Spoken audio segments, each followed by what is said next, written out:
E a reforma tributária, considerada essencial pelo governo para impulsionar a economia brasileira, ainda tem alguns nós a serem desatados para avançar no Congresso Nacional. Sobre o assunto, eu conversei com o advogado tributarista Felipe Teixeira. Acompanhe. Felipe, obrigada pela sua presença aqui com a gente no Destaques. Vamos conversar um pouco sobre a reforma tributária. A gente sabe que tem alguns pontos polêmicos, mas antes de começar a chegar nesses pontos, fala um pouco para a gente, resumidamente, né, o que significa essa reforma e o que isso vai impactar para a população. Olá, Elaine, tudo bem? Obrigado pelo convite. Esse tema é um tema que vem sendo muito debatido ultimamente, né, principalmente nas últimas semanas, por causa do ambiente político. Mas antes de falar propriamente sobre a reforma, é interessante a gente entender o ambiente que propiciou essa reforma.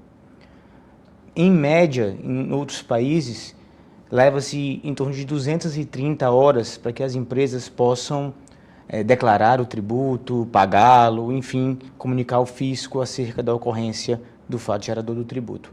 Aqui no Brasil, a empresa leva, em média, 1.500 horas por ano, né?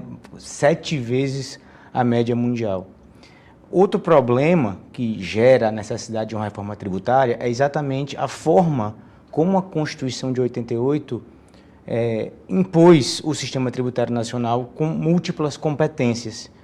Para que a gente dê um exemplo para quem está nos assistindo, o ICMS, por exemplo, que é um tributo de competência estadual, nós temos 26 estados, mais o Distrito Federal, com capacidade, digamos assim, para legislar sobre o ICMS. Se a gente for falar do ISS, que é um tributo de competência municipal, nós temos no Brasil mais de 5.000 municípios que têm capacidade ativa para instituir e legislar acerca do ISS. Então, ficou essa balbúrdia, né, que a gente vê hoje. Você tem uma ideia, tem empresa, imagina uma empresa que tem filial em 100 municípios no Brasil.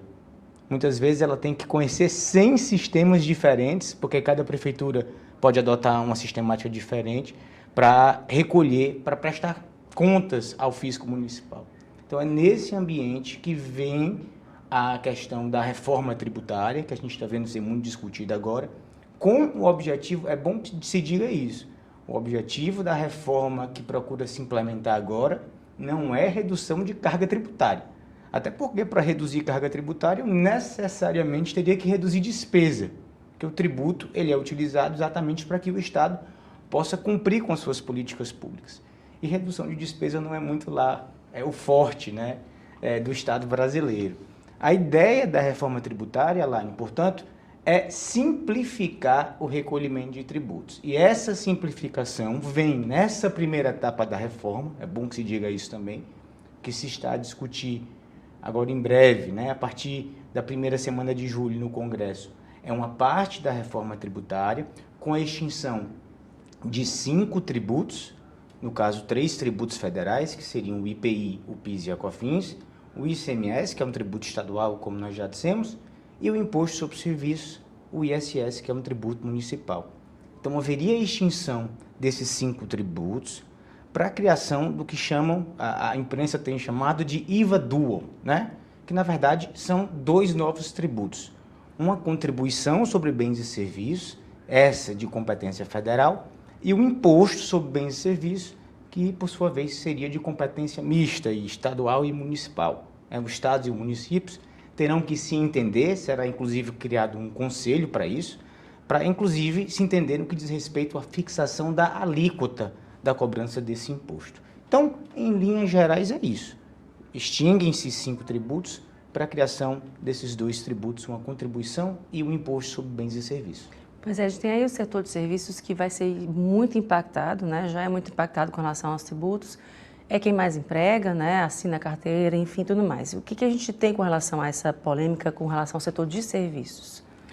O setor de serviços hoje paga, um dos tributos que ele recolhe é o ISS, Imposto sobre Serviço de Qualquer Natureza. Esse tributo ele tem uma alíquota média de 5%, pode ser menos, mas geralmente o ISS, para a grande maioria das atividades, a alíquota é de 5%. Está se falando, né, com a criação desse IVA Dual, que para manter a carga tributária atual, a gente precisaria de 25% de alíquota. Seria necessário que esse novo tributo tivesse uma alíquota de 25%. E nos cálculos preliminares feitos pelo setor de serviços e também pelo comércio, já se percebeu que, em se aprovando como está hoje essa proposta de reforma tributária, haverá sim um reflexo negativo, uma carga tributária mais elevada para o setor de serviços, que é o setor, nós sabemos, que mais emprega no Brasil. Agora, é bom que se diga também que essa proposta, né, cujo relator é o deputado Aguinaldo Ribeiro, que vai para votação, espera-se, nas próximas semanas na Câmara, ela ainda não está perfeita, ainda vai ser objeto de muita discussão, existem muitos pontos que os governadores ainda precisam opinar, enfim, imagina uma reforma de uma magnitude dessas, precisa de muito arranjo político. E lógico, né, em razão do tamanho dessa reforma, que também inclui outros tributos nesse momento, né, já se fala em reformar o IPVA, para que lanchas, helicópteros e aviões passem a pagar o IPVA, hoje não pagam. E também existe uma proposta de reforma do ITCMD, que é um tributo também de competência estadual que incide sobre as doações e as heranças, a chamada causa-morte. Então, uma reforma, Elaine, dessa magnitude, certamente vai desagradar alguém e agradar outras pessoas. Mas o que nós temos hoje no Brasil é uma situação atual em que, de fato, alguns setores são agradados e outros são desagradados. No agro, por exemplo, e aqui sem fazer nenhuma crítica ao agro, muito antes pelo contrário, uma força motriz do Brasil, o agronegócio, mas tem uma alíquota de tributo, né, uma carga tributária muito mais reduzida do que, por exemplo, a indústria da transformação, onde a carga tributária pode chegar a 45%. Então, já existe essa diferenciação entre setores.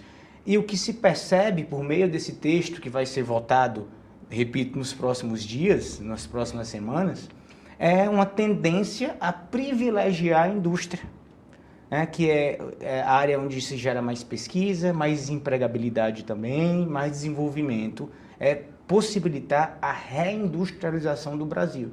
Porque, de fato, o que nós temos percebido da década de 70 para cá, é uma desindustrialização do país. E muito disso se atribui exatamente, não apenas à carga tributária atual, porque se a gente for parar para analisar friamente, a carga tributária hoje do Brasil em relação ao PIB, que gira em torno de 34%, 35% do PIB, ela está muito próxima dos outros países da OCDE.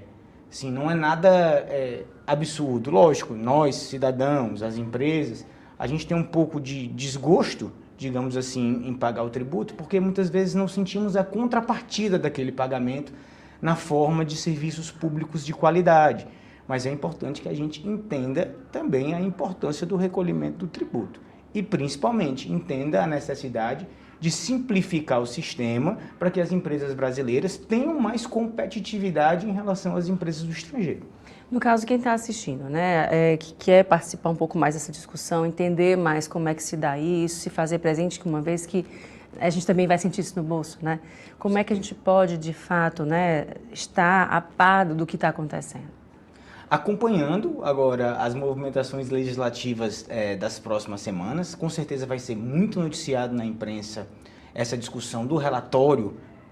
Não vou dizer relatório final, porque ele vai ser objeto de muitas mudanças ainda, até que seja posto em votação, mas certamente nas próximas semanas, acompanhando o site, né, da Câmara, do Senado, enfim, as notícias na imprensa, a gente vai conseguir ver em que ponto anda essa questão da votação. Não é de hoje que se fala em reforma tributária, né, já tem muito tempo, nem do governo anterior, mas agora, aparentemente, nós encontramos um ambiente político possível para que essa reforma tributária vá para frente. Já depois de tantos anos, tantas décadas de discussão, o que está agora indo para votação, na verdade, é uma mescla, né, de duas propostas de emenda constitucional que tratam do assunto, a PEC 45 e a PEC 110, e agora é a hora de sentar.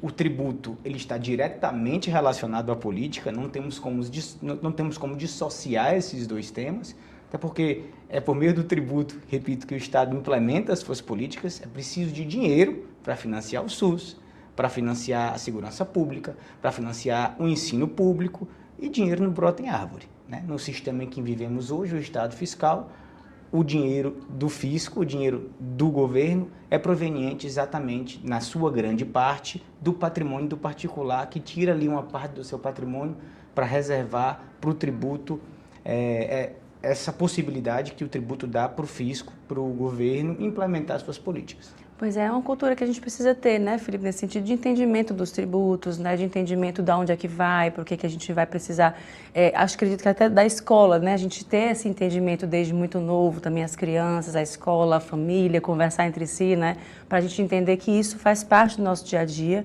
né, de onde é que vai ser destinado e cobrar se não foi destinado de forma correta, né, mas ter esse entendimento dos tributos em geral, né? Falta um pouco isso também, né? Da cultura brasileira nesse sentido, né? Falta muito, né? Falta muita coisa, né, Elaine? Cultura financeira, cultura acerca do tributo, mas eu repito, é importante a gente entender que o tributo tem uma função social e se trata inclusive de uma redistribuição de renda, né? Porque esse sentimento de que o tributo não é aplicado corretamente, eu concordo, eu também tenho esse sentimento, é muito válido, mas nós precisamos entender que muitas vezes, quando a classe média não está utilizando o tributo em forma de serviço público, a classe mais baixa, né, os mais pobres, estão utilizando o SUS, estão utilizando o ensino público. Lógico, a qualidade pelo que se paga de tributo deveria ser muito maior do que o que a gente observa. Mas aí é outro problema sistêmico que também precisa ser resolvido. Agora, com a reforma tributária, a gente precisa simplificar, inclusive para dar mais transparência, para que, como você falou, o cidadão possa cobrar ali o poder público acerca da correta aplicação do tributo que está sendo arrecadado. A gente vai agora para o intervalo. Volta instantes, já já.